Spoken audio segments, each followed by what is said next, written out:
At 10:30 p.m. on June 2, 2000, 15-year-old Heather Robinson heard her family's landline telephone ring, and so she picked it up. But before she could even say hello, she heard her father saying hello to whoever had called them. He had picked up the other telephone upstairs in his room. Heather was about to hang up, but she got curious when she heard the tense tone of the person her father was speaking to. And so she decided to just mute her handset and secretly listen to her dad's conversation. What she would hear over the next 45 seconds would not only change her life forever, but it would make headlines all over the world. This story includes sexual content and some graphic violence. As such, listener discretion is advised. But before we get into today's story, if you're a fan of the strange, dark, and mysterious delivered in story format, then you've come to the right podcast because that's all we do, and we upload twice a week, once on Monday and once on Thursday. So, if that's of interest to you, please remove the pressure plate from underneath the 5-star review button's Enter key on their keyboard. Also, please subscribe to the MrBallen Podcast wherever you listen to podcasts so you don't miss any of our weekly uploads. Okay, let's get into today's story.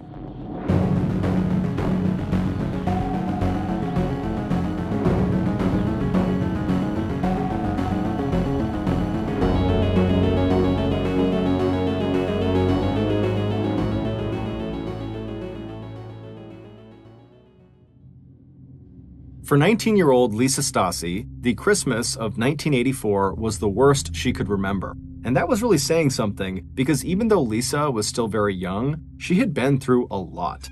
Born in the city of Huntsville, Alabama, whose 143,000 residents lived in the northernmost part of the state, best known as the Heart of Dixie, Lisa's father had died when she was just a child, and her brother would commit suicide. And so, after dropping out of high school at the age of 17, the beautiful teenager with the bright smile decided to leave Huntsville, her broken family, and her sad memories behind, and head for the metropolitan glamour and polish of Kansas City, Kansas, 670 miles to the northwest. But 2 years after that great escape, here she was in the middle of a cold Midwest winter, in the middle of a collapsed marriage that had lasted only 1 year. In many ways, Lisa was worse off now than she'd been back in Alabama. She had no money, she had no job skills, and she had no home. But the one thing Lisa did have that made her happier than anything else in her life was her tiny 4-month-old daughter, Tiffany. Back when Lisa had arrived in Kansas City in 1983 and met her future husband, Carl, at a bar, she hadn't intended to get pregnant. But shortly after being introduced to the handsome 23-year-old sailor, the two of them had fallen in love, and the rest, as Lisa's mother would say, was history. Just 1 month after the young couple got married in August of 1984, little Tiffany Lynn was born on September 4th at a hospital on the Missouri side of Kansas City. But right after that, things started going downhill. By October, Carl was out of the Navy and out of work, and according to Lisa's friends and family, their marriage had turned violent. 2 months later, just a few days after Christmas, Carl would leave Lisa and Tiffany, and he would rejoin the military. With nowhere to go, Lisa and her baby moved into Hope House, which was a local shelter for homeless women. But just 1 month after that horrible Christmas, Lisa got the break she had been praying for. In the beginning of January 1985, the director of Hope House told Lisa that a local philanthropist had contacted the shelter saying that his newly founded charitable organization called Kansas City Outreach had heard about Lisa's plight and wanted to help her. Kansas City Outreach looked specifically for mothers with infants who needed housing and job training, and so Lisa was a perfect fit. Through their program, Lisa would be given her own furnished apartment and an $800 monthly allowance, along with some babysitting money. Lisa was thrilled. A few days after learning about this program and agreeing to be a part of it, Lisa had packed up all of her belongings and she had driven to her sister-in-law's house, where someone from the program was going to come and pick Lisa and her baby up and take them to their new apartment. As Lisa waited, she felt annoyed that her sister-in-law, Kathy, was not as excited about this opportunity as she was. In fact, Kathy was acting like this whole thing seemed kind of sketchy, that the Kansas City Outreach program was just too good to be true. And as a heavy snowstorm moved into the area that day, Kathy suggested in a hopeful voice that maybe the weather would keep her ride from being able to drive out to pick her up that day. and that maybe Lisa would have another day or two to decide if she really wanted to go through with this. But Lisa shrugged her off, and a little while later, right at the appointed hour, the two women heard a knock on the front door. And when they opened it, to their surprise, the founder of the Kansas City Outreach Program was there. He was a smiling, well-dressed, middle-aged man in a long trench coat. And after introducing himself, he walked back to the car and stood there ready to open the car door for Lisa.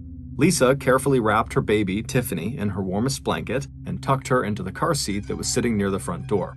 Then Lisa said goodbye to her sister-in-law, and then she picked up the car seat and shielded Tiffany from the snow as she walked quickly down the front steps and out to the waiting car. She strapped her infant into the back seat, then Lisa slid into the front passenger seat where she buckled up and then waved and smiled at Kathy as the car pulled away from the curb. Over the next several weeks, Lisa, who normally spoke with her mother all the time, stopped calling. Concerned, Lisa's mother contacted the Kansas City police, and the police asked her if, besides phone calls, had she had any other interactions with her daughter recently, and Lisa's mother would hesitate, but would say yes, she had. Not long after Lisa's calls had stopped, Lisa's mother had received a typewritten note from Lisa that had her daughter's signature written out at the bottom that claimed Lisa was doing just fine and that she didn't need anything, but there was just something odd about the way the note was written. It just didn't sound like Lisa at all. 8 years later, in 1993, a 48-year-old woman named Beverly Bonner stood looking around the prison library at the Western Missouri Correctional Center in Cameron, a little town of 8,500 residents located in the northwest corner of Missouri. When Beverly had gotten her advanced degrees in teaching and librarianship back in college, she had never expected to find herself in charge of a prison library, especially after spending more than a decade as an executive with the Mobil Oil Company back in the 1970s and 80s in Kansas City.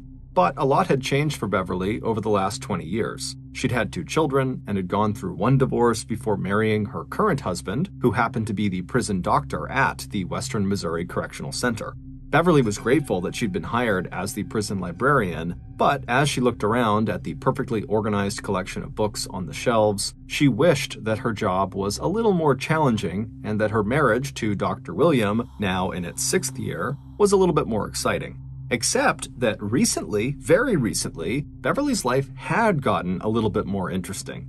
As she heard the metal door into the library open, Beverly felt her pulse quicken. She knew it was her new library assistant, a prison inmate whose exemplary behavior and high level of education had qualified him for this plum assignment inside the library. And when she'd first been introduced to him several weeks ago, it turned out that, amazingly, she'd actually met him before, back in 1970, when he also had worked at Mobil Oil in Kansas City as a systems analyst.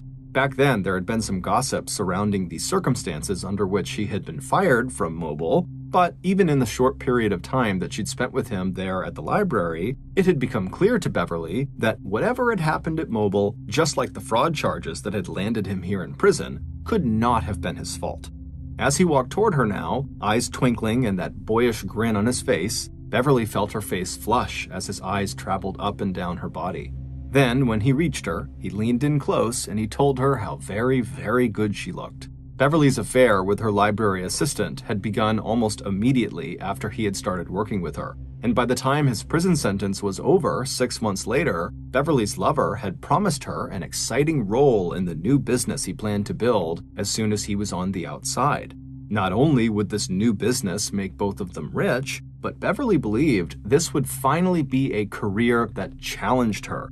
And it came with lots of international travel, so Beverly was really excited. And so in 1994, a few months after her lover's release, Beverly divorced her second husband, Dr. William, and got a property settlement from him for $18,000. Then she sent her kids off to live with Dr. Bonner, and then she left Missouri and headed off to Olathe, Kansas, to join her prison lover and start this new and exotic life with him. But when Beverly's oldest child died a little over 1 year later, in December of 1995, Beverly didn't show up for his funeral. In fact, it had been more than 12 months since anyone had seen Beverly in person. The only communication anyone in her family had had with her since she left for Olathe, Kansas, were a few typewritten letters she had sent that had her signature at the bottom. But no matter how many times the family read these letters to reassure themselves that everything was okay with Beverly, they couldn't help but think that the language she had chosen to use in these letters sounded totally weird. It just did not sound like her. 6 years later, on a cold night in late January 2000, 28-year-old Suzette Troughton was sitting inside her apartment in Monroe, Michigan, a town of 22,000 people located in the southeast corner of the Great Lakes state. She was doing what she did almost every night, talking on the phone with her mom, Carolyn, who also lived in Monroe. While they talked, Suzette petted Pika and Harry, the two tiny Pekingese dogs that were her constant companions. Outside her apartment window were the familiar streets of her hometown, the place where she had been born and where her parents had gone through a nasty divorce and where she had dropped out of high school in her junior year. But despite all that, Suzette actually liked living in Monroe. And overall, she liked her job as a nurse's aide, where she mostly took care of elderly and terminally ill patients. She was actually so good at her job that she wanted to get her degree in nursing, but money was tight. Just to pay for the few nursing prep courses she was taking right now, she had to pick up a part-time waitressing job at Bob's Big Boy restaurant. So, when Suzette had found this amazing job offer online 5 months ago in the fall of 1999, she could hardly believe her luck. A well-to-do businessman in Kansas City was looking for a healthcare worker to come with him and his elderly father on a round-the-world cruise on his yacht. In exchange for taking care of his dad, the man was offering to pay all living expenses plus an annual salary of $65,000, 3 times what Suzette made working her 2 jobs in Monroe. But ever since she had accepted this job offer, her mother and some of Suzette's closest friends had voiced real concerns, saying that the opportunity just seemed way too good to be true. And sure enough, on that cold night in January of 2000, that's what Suzette's mom was talking to her about on the phone. And per usual, Suzette told her mom to stop worrying. Suzette knew her future employer was totally legit. The previous October, she'd contacted him to get more details about the job, and he'd paid for her to fly down to Kansas City for a week just to meet him and discuss the job. He'd sent a limousine to pick her up at the airport, and he'd put her up in a nice motel for 5 days. He also showed her the mansion where he lived, and he showed her a furnished apartment in a section of Kansas City called Overlook Park, where she could live when they weren't off visiting Hawaii, the Far East, and Europe. And once it was time for Suzette to move from Monroe to Kansas City on February 11th, 2000, her employer had said he would be renting a small truck for her to drive so she could bring her 2 dogs and some of her belongings along with her. Because no matter how sweet the offer was, Suzette had stressed that she could never go anywhere without her Pika and Harry. A few minutes later, the phone conversation with her mother wrapped up, and Suzette said goodnight and that she would call again tomorrow. After hanging up the phone, Suzette turned to the computer in her small living room. A minute later, she was logged in to her favorite website, where she spent the majority of her free time. The name of this website was the International Council of Masters, and it was fully and completely devoted to people like Suzette who were deep into the world and alternate lifestyle of BDSM. BDSM is an umbrella term that refers to a spectrum of sexual behaviors and preferences that can be divvied up into the groups of bondage and discipline, domination and submission, and sadism and masochism. Suzette was very close with her mother, and always had been, but this aspect of her life was something she kept secret. Suzette had multiple online BDSM relationships, and during the last several years, she had moved from the world of BDSM sex online to BDSM sex in person. And in a strange twist of fate, it was actually through BDSM that she had met her future employer, the wealthy Kansas City businessman. This man, whose online username was the Slave Master, had first reached out to Suzette in one of her BDSM chat rooms, and it was there that he actually offered her the $65,000 a year sail around the world on a yacht dream job. And so Suzette had obviously been very interested and asked him for more information, and in response, he had paid for her to come to Kansas to learn more. During those 5 days, Suzette spent a little time learning about the dream job and a lot of time being the slave master's slave. She had even signed his so-called slave contract, which said he had full control over her and could punish her however and whenever he wanted. For 5 days, the slave master filmed himself having his way with Suzette. And when Suzette had come back to Monroe, she would spend hours re-watching those videos, fantasizing about doing it all over again when she headed off to begin working for him. Finally, February 11th rolled around and it was time for Suzette to leave Monroe and head off to Kansas City. Suzette kissed her mom and other family members goodbye, she tucked Pika and Harry into their deluxe travel cases, and then she climbed into the truck that the slave master had rented for her, and then she began the 750-mile drive west to Kansas City. A few weeks later, on March 1st, from her motel room in Kansas City, Suzette sent a message on her computer to a fellow BDSM enthusiast to say that she and the slave master were finally leaving for their around-the-world yacht trip with her master's elderly father, and that she was really excited and that this experience was going to be a lot of fun. At 10:30 that morning, the slave master opened the door of Suzette's motel room and walked inside.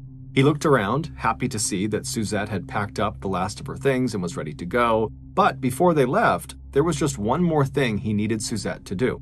He walked across the room and put the blank pieces of paper he had been holding down on a table, and then he gestured for Suzette to come over. He told her to sign her name at the bottom of each page. This way, he said, she'd be reminded to write some letters to her family once they were out at sea. He said he could even help her type some of the letters up since he'd be bringing along his typewriter. Suzette, who was a terrible speller and who preferred messaging on the computer over letter writing, thought this was a good idea. And after she'd signed her name to each page, she turned her attention to making sure that her dogs had finished their food and that they were snuggled down inside of their carrying case. A few minutes later, Suzette was in the car with the slave master on their way to pick up his father. But as they drove, the slave master suddenly turned to her and said, "Before we get my dad, I want to take you somewhere." He told her he wanted to show her a piece of farm property that he owned in Lynn County, which was just outside of Kansas City. Suzette grinned and said, "Okay," thinking her master must want one more sexual encounter before they set sail. And sure enough, after they had arrived at the single trailer on a deserted stretch of flat farmland 60 miles south of Olathe, the slave master parked the car, reached into the glove compartment, and pulled out a blindfold and a length of rope. Suzette smiled. She could tell by the expression on his face that he clearly had something very special planned for her. A few hours later, the slave master was back in his car, except this time he was alone, minus Suzette's 2 dogs who were whining in the back seat. The slave master wiped some sweat from his brow, then he fired up the car engine, pulled out of the dirt lot onto the road. A few weeks later, Suzette's mother, Carolyn, would receive a typewritten letter in the mail from her daughter. And in this letter, her daughter would tell her how great the cruise was going so far. And at the bottom of the letter was her daughter's signature. But just like Lisa Stassi's family and Beverly Bonner's family, Carolyn and the rest of Suzette's family thought this letter just didn't seem right. It didn't sound like Suzette. But what made Suzette's family especially skeptical of this letter was that one of her dog's names had been badly misspelled. Not just a typo, but a full-blown misspelling. Suzette adored her dogs like they were her children, and she would never have spelled the dog's name that way. And so the combination of this egregious spelling error, combined with the overall alien feel of the letter, convinced Suzette's family that Suzette simply could not have been the letter's author. But the implications of this were not clear. Did this mean Suzette was in trouble? Was this letter just a prank? They didn't know. But they had no way of actually getting in touch with Suzette because she was out on this yacht, so there was no phone number for her. So with nothing else to do, the family just kind of began digging into Suzette's life to see if there was anything they could find. And her family quickly discovered that Suzette was a part of this BDSM community, but more importantly, they discovered that the Kansas City businessman who had offered Suzette this dream job was also a member of the BDSM community, and his username was the Slave Master. And when the family began reaching out to people in this community that had heard of the Slave Master, no one had nice things to say about him.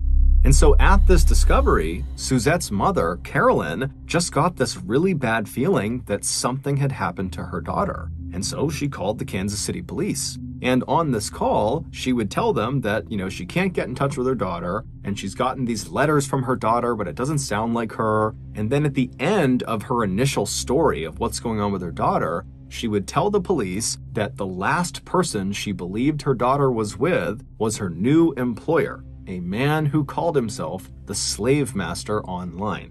Now, at first, the police, as they're listening to Carolyn, they were a little bit dismissive of her story because it sounded like her adult daughter had chosen to go do something and she was sending letters, so she was in touch. So what was the big deal? But when they heard Carolyn mention the slave master part of the story, everything changed because the police knew exactly who the slave master was. A few months later, in the spring of 2000, 15-year-old Heather Robinson was sitting in her bedroom in her family's house in Chicago, Illinois, listening to her parents arguing downstairs. As she tossed her long brown hair over her shoulders, Heather was thinking to herself, did her parents really believe that she couldn't hear them fighting? And did they really think that over the last year she hadn't noticed that arguments like this one were becoming more and more frequent? It actually wasn't even the arguing that bothered Heather the most. It was the fact that her parents tried to act like these fights weren't even happening, like everything was just fine. And this totally annoyed and stressed Heather out. But the truth was, at the age of 15, everything bothered Heather, including the fact that she was an only child, and she didn't have any siblings to talk with about her parents going through this rough patch, and about how way overprotective her parents were. They had rules for everything, like not allowing her to take phone calls after 9 p.m., or telling her it was time to get off the family computer when she was mid-conversation with her friends. And with her 16th birthday and driver's license coming up that fall, she was sure they'd be making up even more rules for her. As she sat there wishing she had a little more independence, Heather suddenly remembered that offer her uncle had made her almost a year earlier. It was back when one of his 4 kids was getting married, and Heather and her parents, Donald and Frida Robinson, had flown down to Florida for her cousin's wedding. And after the wedding, during the big reception, Heather's uncle had pulled her out onto the dance floor. Heather didn't know her uncle very well. He and his wife lived 6 hours away from them, and her uncle was 10 years older than her own father, so the two brothers hadn't really grown up together. And except for special occasions like this wedding, they really only got together once a year at an annual family reunion. Now, as Heather recalled that actual dance with her uncle, she shuddered. Her uncle, who had been drinking at the reception, had suddenly gotten way too close to her, kind of rubbing up against her. However, just as quickly as he had started doing that, he had stopped, and then taking hold of one of her arms and said, it looks like things are kind of rough right now with your parents, and if you ever need to get away, you can just message me and I'll buy you a plane ticket and you can come out and visit me, no questions asked, just a little getaway. Then he squeezed her arm one more time, he gave her a nod, and then he walked away. At the time, Heather had not been remotely interested in this offer. But now, as she sat there staring out at the dark, cold night, listening to her mom and dad argue downstairs, she started to think maybe she should go visit her uncle. Maybe some time away would be a good thing. A few weeks later, at 10:30 p.m. on Friday, June 2nd, Heather listened from her bedroom for the sound of her parents retreating to their room. Once she was sure they were both in there, Heather quietly slipped out of her bedroom and headed downstairs to be closer to the landline telephone. She was expecting a call from a friend, but since it was after 9 p.m., she was not allowed to take calls. And so her plan was just to stand right in front of the phone and grab it the second it rang so it didn't wake up her parents, who had a phone right next to their bed. But when the phone actually rang just a few minutes later, Heather was fast, but not fast enough. By the time she'd picked up the receiver and put it to her ear, she could hear her father's sleepy voice already saying, "Hello?" Immediately, Heather pressed mute on her own handset, but instead of hanging up the phone, Heather hesitated. She could hear on the phone not her friend who was supposed to be calling, but one of her relatives, and his voice was low and very tense. Intrigued, Heather put the phone back to her ear and secretly listened. What Heather would hear in the next 45 seconds would change her life forever and make headlines all over the world. A few months earlier, when Suzette's mother, Carolyn, had called the Kansas City police and told them about how her daughter might be in trouble and that the last person she thought she had been with was this slave master person, the police instantly knew the man she was talking about because they were already investigating him.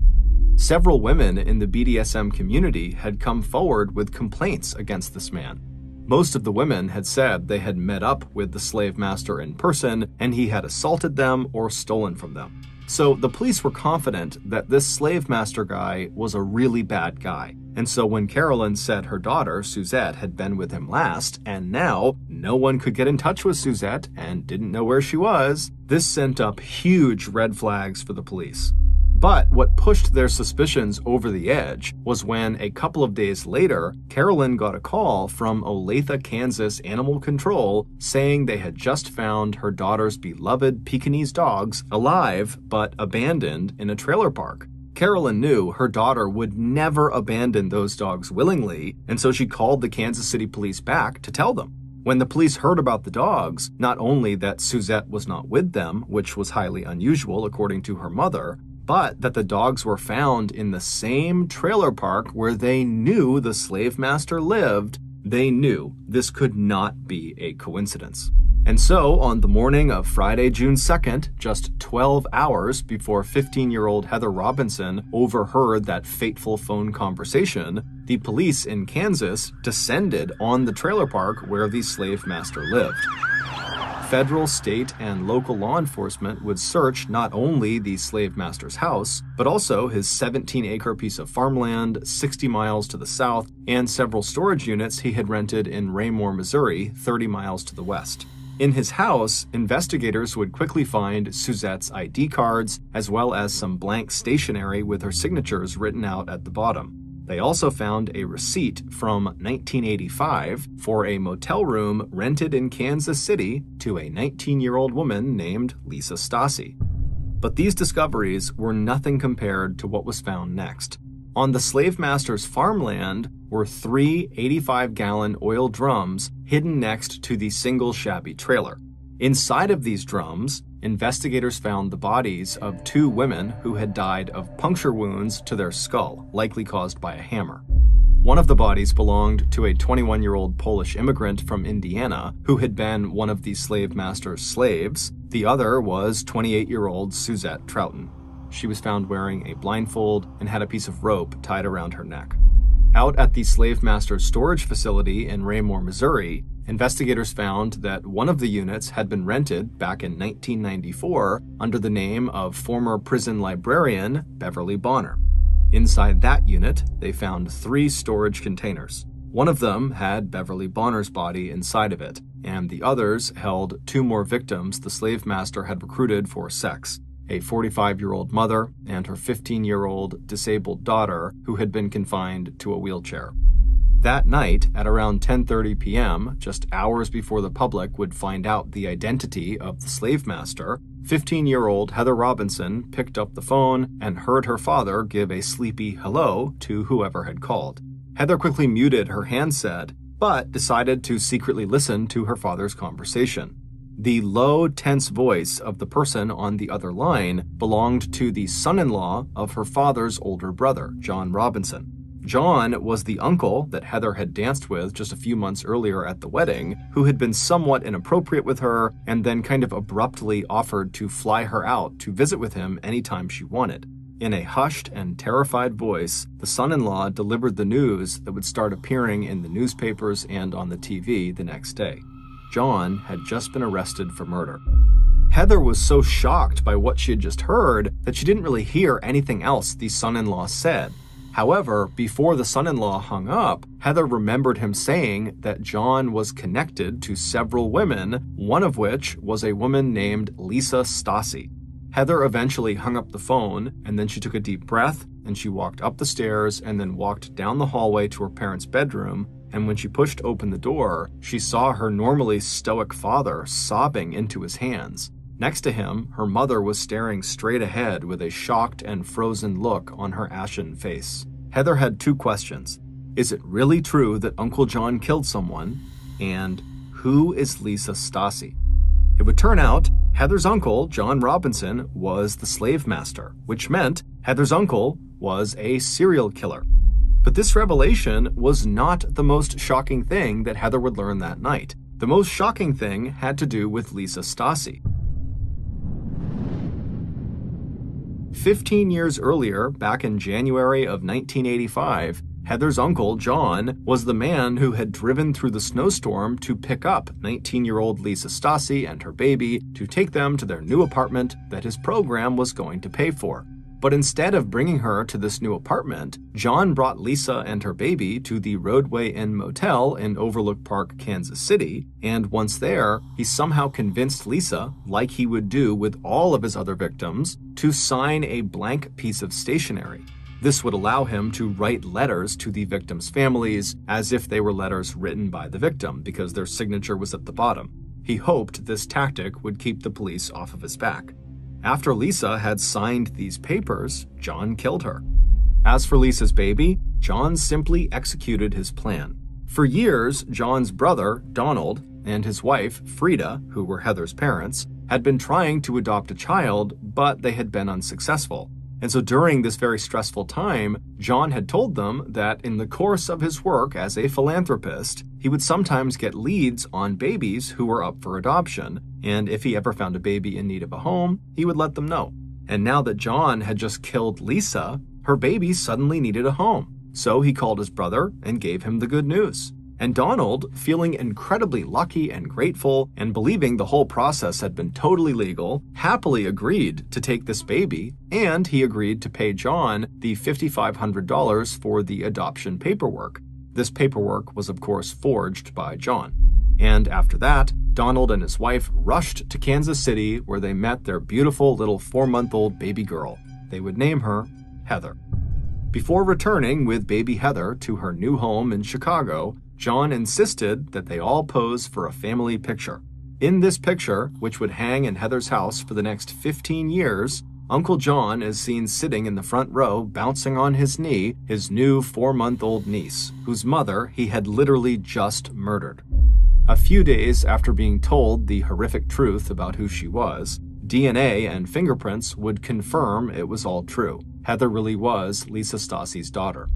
But tragically, even though John would confess to murdering Lisa, he would refuse to disclose how he actually killed her or where he dumped her remains. In the story that investigators would piece together, John Robinson was a con man, and in 1985, his cons became deadly. That year, he created the fake charity he called the Kansas City Outreach Program that claimed to help young mothers and their infants get back on their feet, but in reality, John had just created this phony charity to lure a young mother to him so he could kill her and profit off of her baby. This is exactly what he did to Lisa. After handing Lisa's baby, Heather, over to his brother, Donald, John then convinced Donald to pay him the $5,500 for the forged adoption paperwork. Investigators don't know for sure if John killed any more victims after Lisa up until the early 1990s, but he is a strong suspect in at least 2 missing women cases from that time frame. In 1994, John would land in jail in Missouri for fraud, and while in jail, he would meet and seduce Beverly Bonner. Once he got out of jail, he convinced Beverly to divorce her husband and come out to Kansas City to be with him, and when she did this, he killed her and collected that $18,000 settlement check she received from her divorce. After killing Beverly, John discovered the internet. Specifically, he discovered how easy it was to lure people to him using the BDSM community that lived on the internet. And so he remade himself as the slave master online and began brutalizing and killing people at a much more rapid pace. Police believe it was around this point when he became the slave master that John's motives for killing people shifted from killing for monetary gain to killing simply because he wanted to. This is likely the reason why Suzette was murdered. She was simply available. In total, John was found to be responsible for 8 murders, but in theory, it could be more. But John, who is actually still alive awaiting execution, is totally unwilling to give any information up. So there is a very good chance he will take his secrets to the grave. Heather Robinson would ultimately choose to be legally adopted by her parents, Donald and Frida. They truly had no idea what John had done and were, by all accounts, excellent parents to Heather. In 2019, at the age of 35, on the 2020 crime documentary Sole Survivor, Heather broke her long silence about her childhood ordeal. In that interview, Heather said that if she had accepted that offer John had made her back in 2000 at the wedding reception when he said he would buy her a plane ticket to come out to Kansas to spend some alone time with him, she believes he would have killed her and stuffed her in one of those 85-gallon oil drums.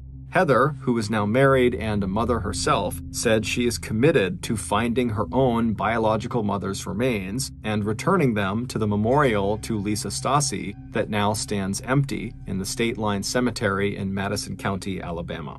The headstone there currently reads, "Lisa Stasi, a rose in God's garden."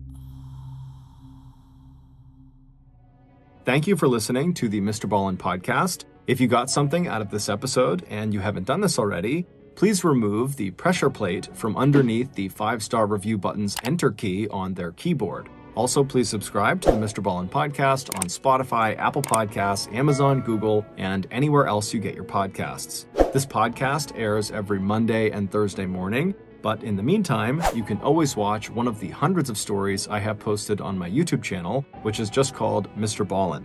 If you want to get in touch with me, please follow me on any major social media platform and then send me a direct message. My username is just @MrBallen, and I really do read the majority of my DMs. Lastly, we have some really cool merchandise, so head on over to shopmrballen.com to have a look. So that's going to do it. I really appreciate your support. Until next time, see ya.